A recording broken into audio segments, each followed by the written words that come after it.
What's up guys? In today's video I'm going to be doing a timing chain tensioner on my 2015 Civic Si. Let's get into it. First you're going to want to start by getting the front of the car lifted and on jack stands.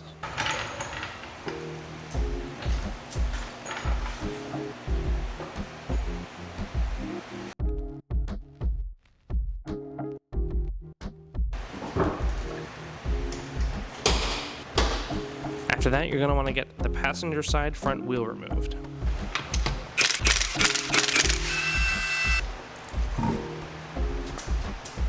Next step is going to be to take a plastic trim removal tool and then take out these two plastic clips.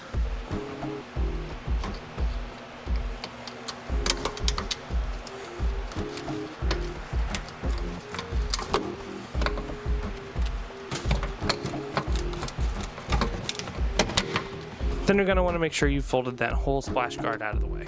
Alright, next step is going to be unbolting the timing chain tensioner cover, which you see right there behind the crank pulley. So what you're going to want to do is take a 1/4 inch ratchet with a 10mm socket on it and take those 3 bolts out.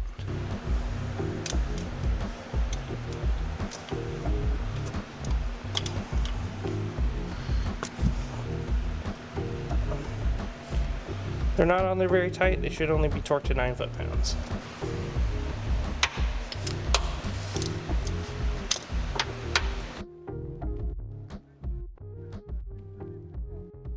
After you get all 3 of those 10mm bolts out, they're all the same size by the way, you're just going to want to pry that cover off.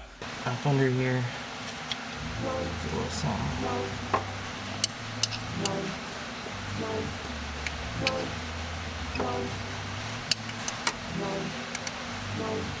Alright, I got that timing cover off, exposing the timing chain tensioner. What ended up working for me is this tiny short little pry bar. It's only about 4 inches long, so it easily fit in there and pried that cover off for me. Next step is just going to be to clear off this timing cover and make sure all the old R2 is off. So for this, I'm just going to use a little plastic scraper.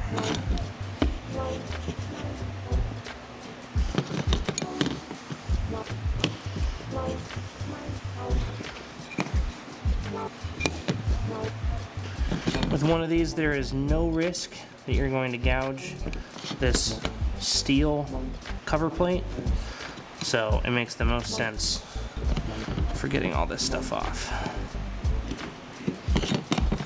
We're going to turn the crank counterclockwise just a little bit so that we can stick a pin in the timing chain tensioner and remove it with ease.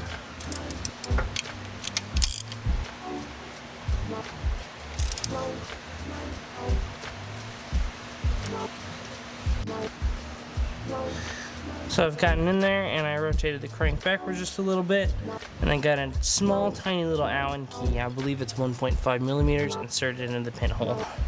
Now we should be good to just take the 2 10mm bolts on the timing chain tensioner itself out and then remove it from the vehicle.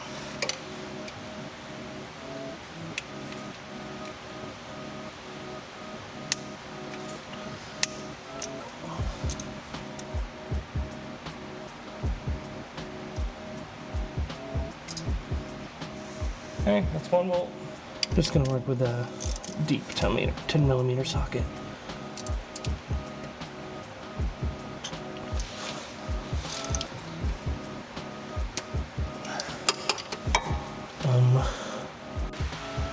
The old chain tensioner has officially been removed from the car, and quick tip, break both bolts loose before removing one. Now the reason for that is, if I took one of them out, it was this top left one. And when I tried to break the right one loose, the tensioner started to turn, because they're not torqued very tight, so the tensioner's not stuck on there or anything. So make sure, crack one loose, crack the other loose, then take them both out. So now the install is just the reverse of the removal. I'm gonna go get this new chain tensioner in. Alright, so this will definitely prove to be useful for a lot of people out there, but the pin has completely fallen out of this. So we gotta leave the tensioner in that open position. We gotta leave this tensioner in this open position with that right there. And then secure it like that. So you hold this locking lever down and then you push the tensioner as far in as you can, and then release this lever, stop pushing on it, and then you should be able to, it'll lift the lever up, and then you should be able to stick the pin in. This seems to happen the most when you're trying to install the tensioner, because you have to put a little bit of pressure on the back of it to get the bolts to line up. All right, so the chain tensioner is now installed and torqued to 9 foot-pounds on both of those bolts. I've also gone ahead and cleaned off the cover mating surfaces with my plastic scraper. I'll have a link to those down in the description. Now we should be good to go and slap some RTV on our cover and install it. All right, now we should be good to just give this cover a quick wipe. Now the RTV I'm going to be using to get this done today is the Permatex Right Stuff. Now we don't have a whole lot of time to go torque this stuff down once the bead is applied. So you want to make sure you are absolutely fully prepped and ready to go. Right now I'm just going in and clearing all the threads off of each of these bolts, making sure there's no RTV in them, nothing that's going to mess with the torque value. Now a little note here, honestly, having done this myself, this is a very difficult task to go through if things go wrong, like they did in my case. Basically everything that could go wrong did go wrong, given that the tensioner released its pin while I was trying to torque it down twice. But I did show you guys how to fix it, and it is possible to push through and get it done. But it is not easy, I will say that. Just remember, you can take your time. Just make sure you absolutely get this plate torqued down within 5 minutes if you're using this gasket maker. You only get one really good shot at this before things start to go south.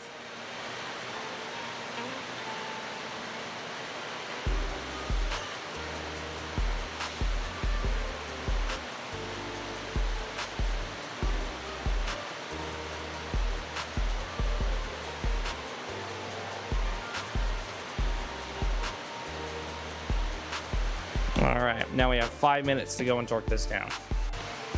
I'm going to do my best to film it, but I make no guarantees, given that this space is incredibly cramped. Don't want to touch anything. Okay, no, I'm not going to be able to film this. Alright, and that cover is in there and torqued.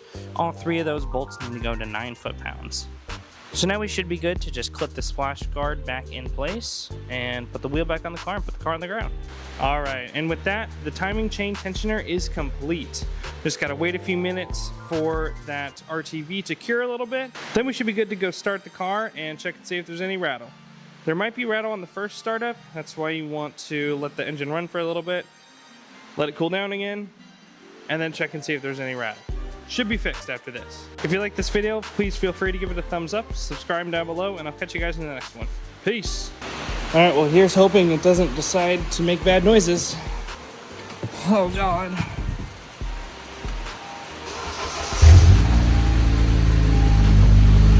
Holy shit. Holy shit. Holy shit, it's fine. Oh, my God.